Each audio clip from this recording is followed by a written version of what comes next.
oceans have always presented a challenge to man. Many secrets remain locked in space, secrets that have puzzled men for centuries. The search for knowledge about space is underway. Hundreds of scientific rockets and satellites have been launched. As the information is collected from space, it is made available to people all over the world. Already, startling and practical advances in many scientific fields have resulted.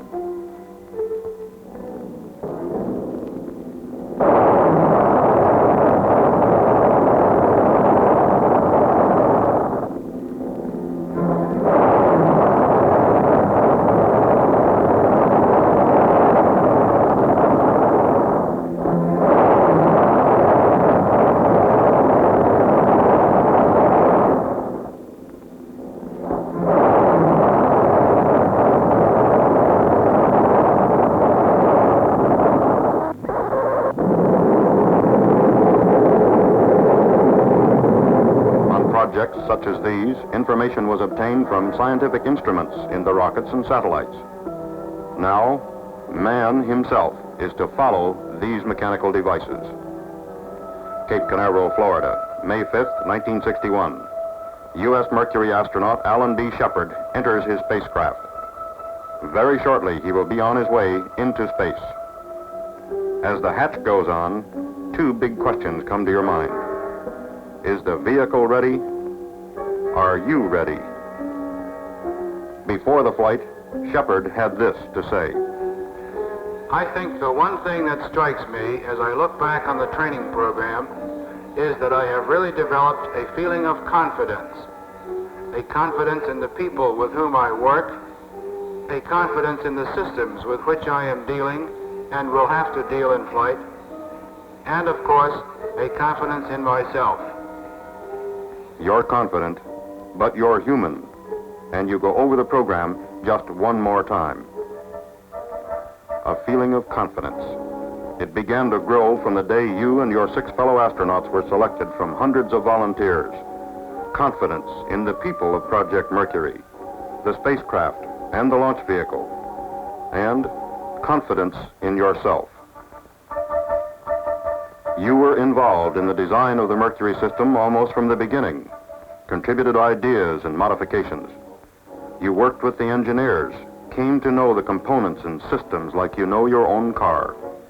And you followed the tests, test after test after test, to make sure the design did what it was supposed to do.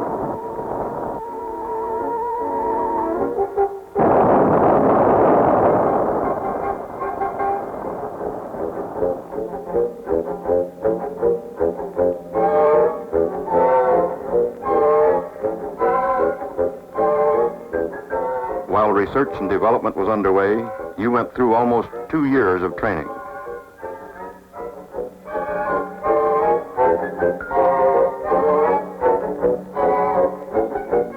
You flew mission after mission in a trainer just like the craft you're sitting in today, became completely familiar with every control and instrument.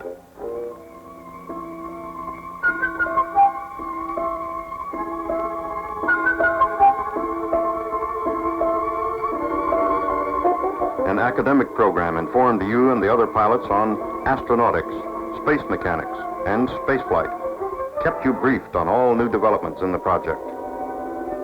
Zero-gravity flights in aircraft acquainted you with the condition of weightlessness you would encounter in flight.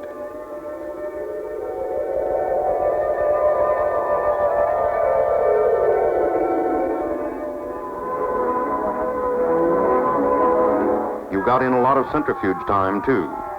Today's flight won't submit you to any G-forces you haven't experienced before. The program simulated every possible situation. You know you're ready to react almost automatically.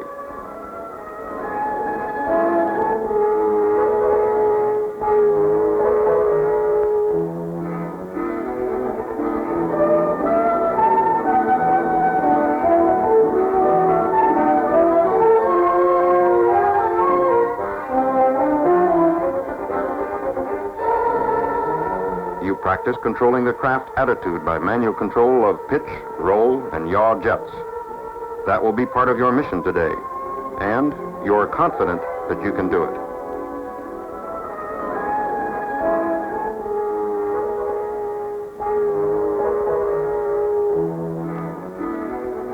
you piled up plenty of experience into three-dimensional rotation. You know that even if tumbling situations occur after separation, you can bring the craft under control with your manual control system.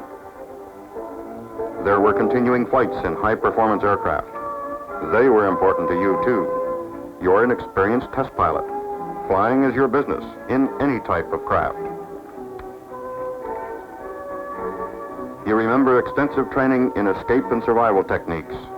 There is always the slight chance the spacecraft may land outside the pre-planned area.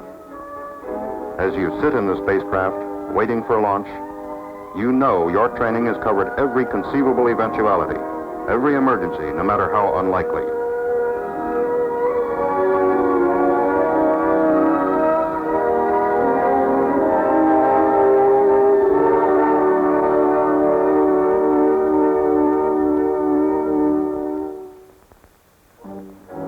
As Project Mercury got underway, production of Redstone launch vehicles began at the Marshall Spaceflight Center. Careful, individual production of vehicles earmarked for Mercury from the day the first bolt came into the plant. The Redstone was available, and with modifications it would do the job.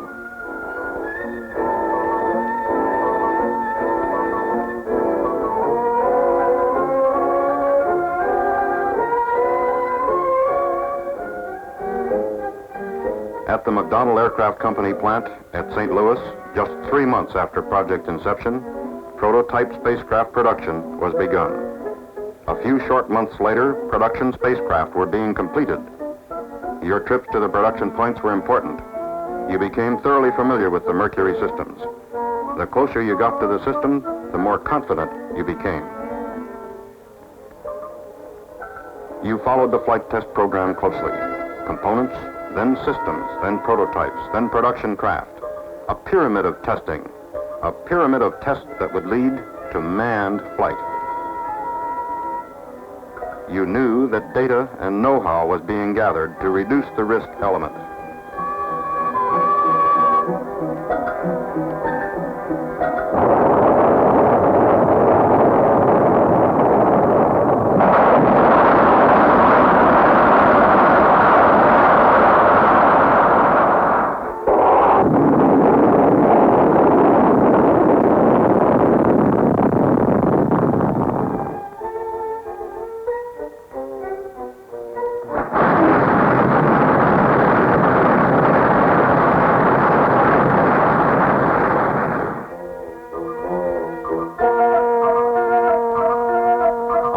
Flight, the recovery forces were exercised. Procedures were developed to locate the craft and retrieve it. It became obvious that the craft would not be in the water very long after landing. A chimpanzee named Ham and 2 monkeys successfully flown in the spacecraft indicated the feasibility of manned flight.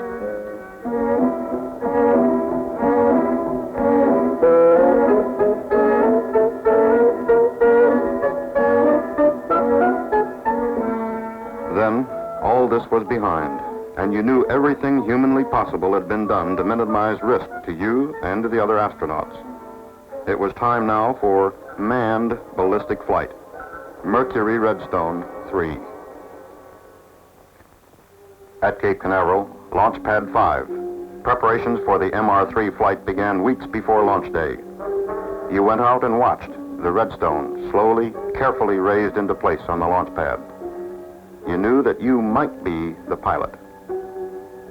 For about 10 days prior to meeting with the spacecraft, the Redstone underwent exhaustive tests, inspections, and simulated launch operations. This vital part of the mission, the launch vehicle, must be as near perfect as man can make it before the spacecraft is installed.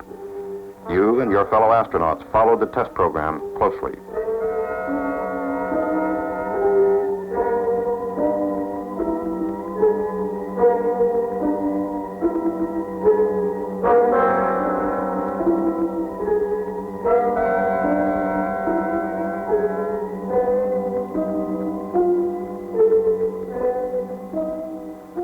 While the Redstone was being checked, the spacecraft underwent test procedures at Hangar S, several miles from the launch pad.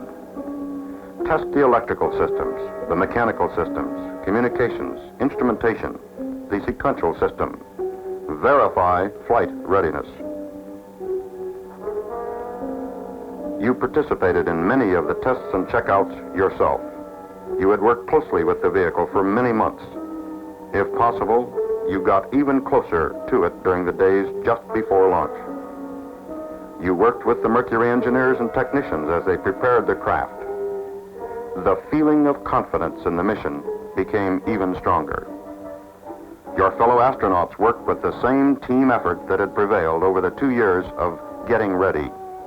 You couldn't be everywhere at once, but they could cover for you. And as you sit in the spacecraft, you know everything is as ready as it can possibly be. They covered the control center, the blockhouse, the launch vehicle, the tracking stations. They kept a finger on the pulse of the operation. The spacecraft was checked out in a pressure chamber capable of 120,000-foot altitudes to test the environmental control system. And then you were added to the system. You made sure that your pressure suit and the life support system were working properly.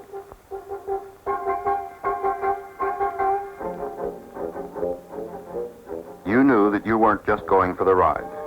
You would be required to gather information, make practical contributions, make sure you collected usable data. You remember the final days in Hangar S, the retro rocket package being installed, and you know the care, the attention to every detail that went into the final servicing. The escape tower with its solid propellant rocket, the system which will pull the spacecraft safely clear of the launch vehicle before a catastrophic failure, either on the pad before launch, during the launch, or while the vehicle is in powered flight. It's a reassuring thought as you go through your pre-launch countdown. When each spacecraft system has been thoroughly checked out, a complete simulated launch and flight operation was run to make certain all the systems worked together as well as individually. And then the Mercury spacecraft was moved to the launch pad to be mated with its launch vehicle. At the pad, the spacecraft was raised to position on top of the vehicle. Now you knew that the final round of testing was at hand. This flight will provide added qualification for the spacecraft and its systems in space and train a pilot for later Atlas-boosted orbital flights.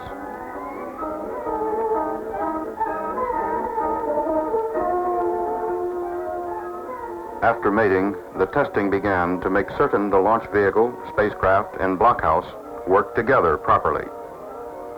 The launch countdown was checked step by step, and the complete MR3 system was verified to confirm flight readiness. Complete flight missions from liftoff through landing, both for normal and for emergency cases, were flown electronically. The spacecraft was heavily instrumented to provide pertinent data during the flight. Throughout this period, all the elements of the mission made their preparations.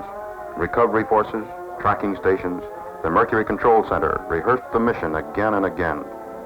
You and your fellow astronauts rehearsed your parts, went through the procedures over and over.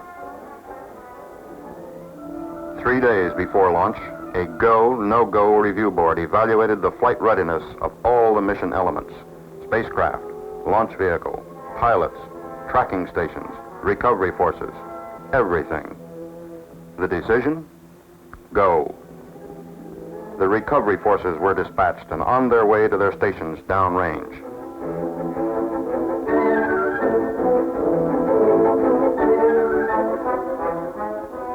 May 1st, 1961. Less than 2.5 years from Project Mercury initiation. Countdown for a manned flight was in progress. That's a day that you will never forget. MR3 followed a split countdown, about 4 hours the first day, a little over 6 hours the second day. This procedure helps reduce personnel fatigue. Hydrogen peroxide fueling. This is used in the spacecraft attitude control system. The first day's countdown was completed with this operation. Very early in the morning, May 2nd, the final countdown is underway. Liquid oxygen for the launch vehicle. Before this operation, a meeting had been held to review the weather situation. The weather was marginal, but the decision? Go. At the Mercury Control Center, every detail of the countdown and status of all other elements, such as the recovery forces and the tracking stations, was carefully monitored. The Mercury Operations Director manages the entire flight from the center.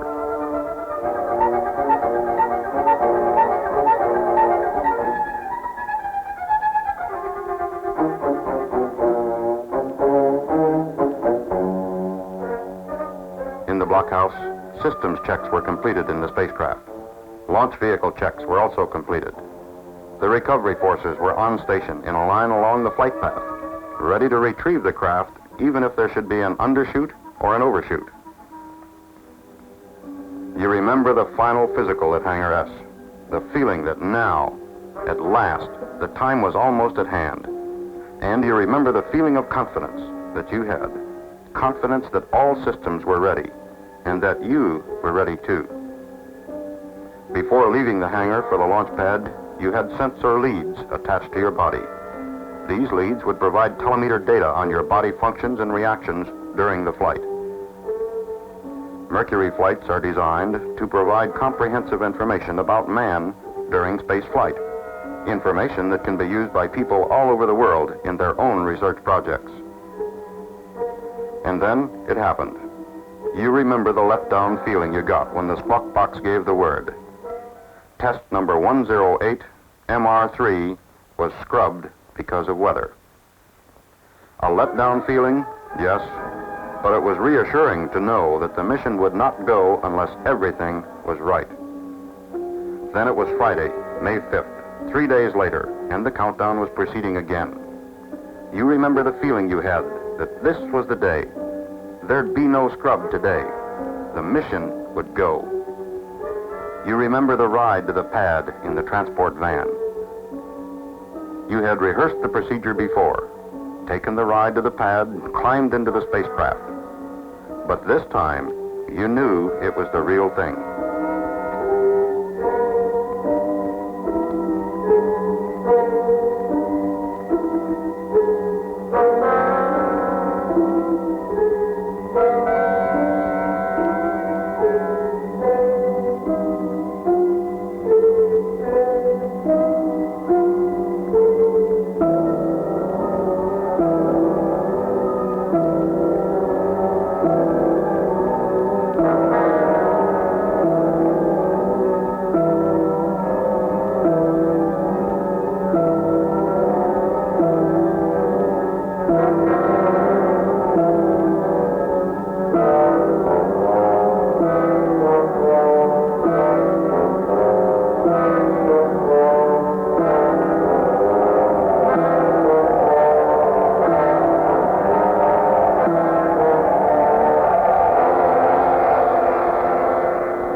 A feeling of confidence.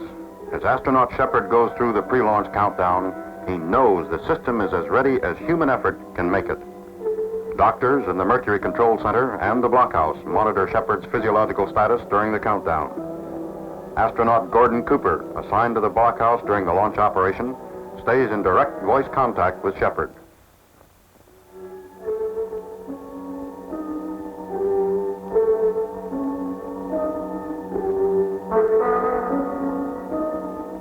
As the gantry is pulled back, the emergency vehicle known as the cherry picker is raised into position. An armored car is located at the pad. It can operate in any terrain. At the viewing stands about 2 miles away, hundreds of press, radio, and television representatives stand by to witness the launch. A helicopter stands by to take a doctor anywhere he might be needed. astronauts Carpenter and Schirra take off to make direct aerial observation of the early portion of your flight.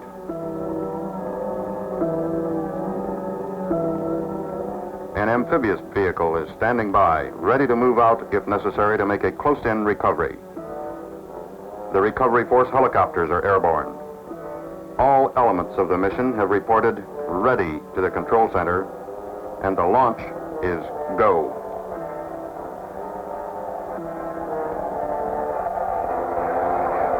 Okay, to resume the count.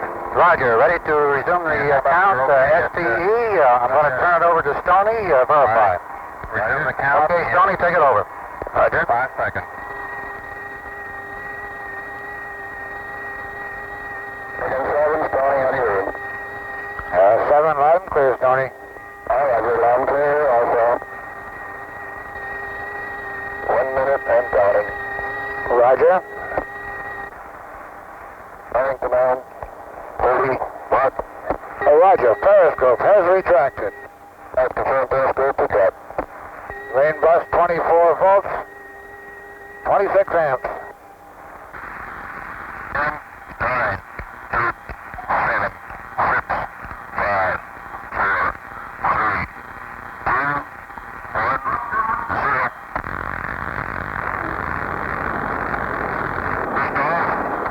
All right, lift off and the clock is started. Yes, sir, reading you loud and clear. This is Freedom 7. The fuel is go, 1.2 G. Cabin at 14 PSI. Oxygen is go.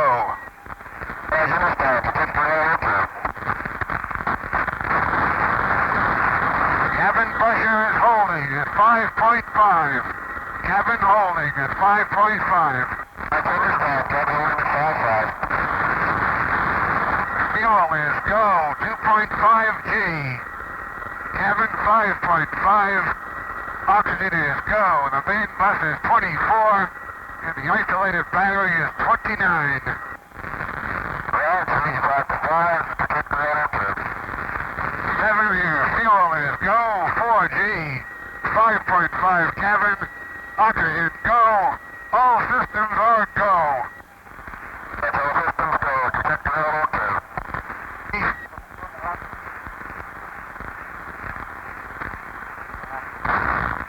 off. Tower jettison green.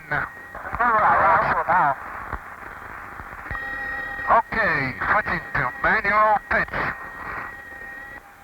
Manual pitch. Pitch is okay. Switching to manual yaw.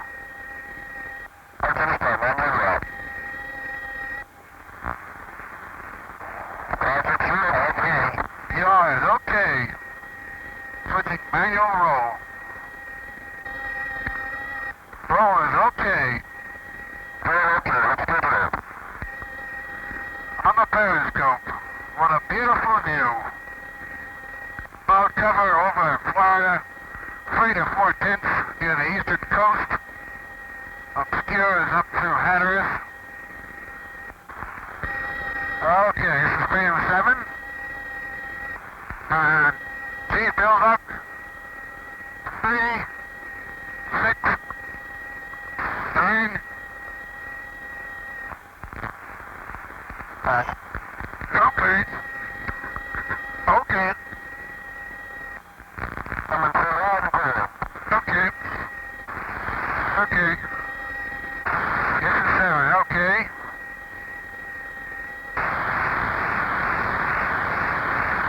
$45,000 feet now. Roger. The drogue is green at 21. The periscope is out. The drogue is out. Okay, your drogue deploy, I've got 70%. Auto, 90% manual. Oxygen is still okay. I'm green. Main chute is reefed. Main chute is green. Main chute is coming unreefed and it looks good. The main chute is good. Rate of descent is reading about 35 feet per second.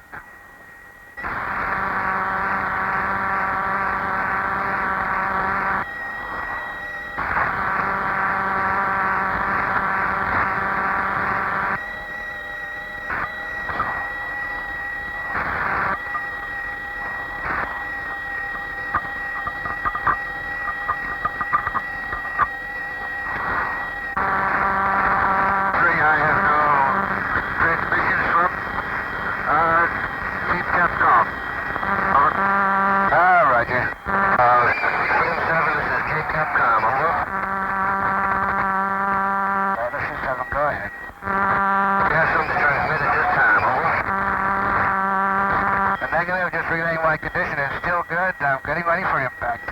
Roger.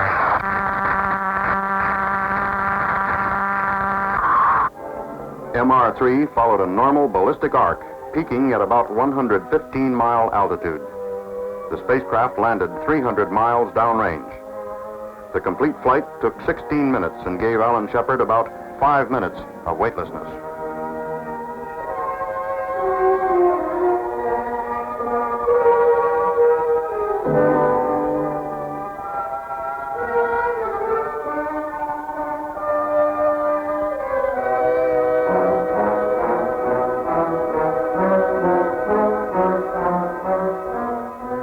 Just 11 minutes after the spacecraft landed, Shepard and the craft were on the Lake Champlain. Complete and detailed information on the flight and on Alan Shepard was recorded from launch to recovery. Information to be made available to scientists and interested people the world over.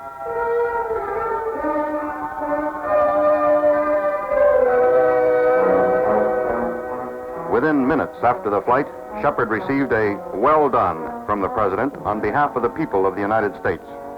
A "well done" accepted by Shepard as a representative of all the people in Project Mercury.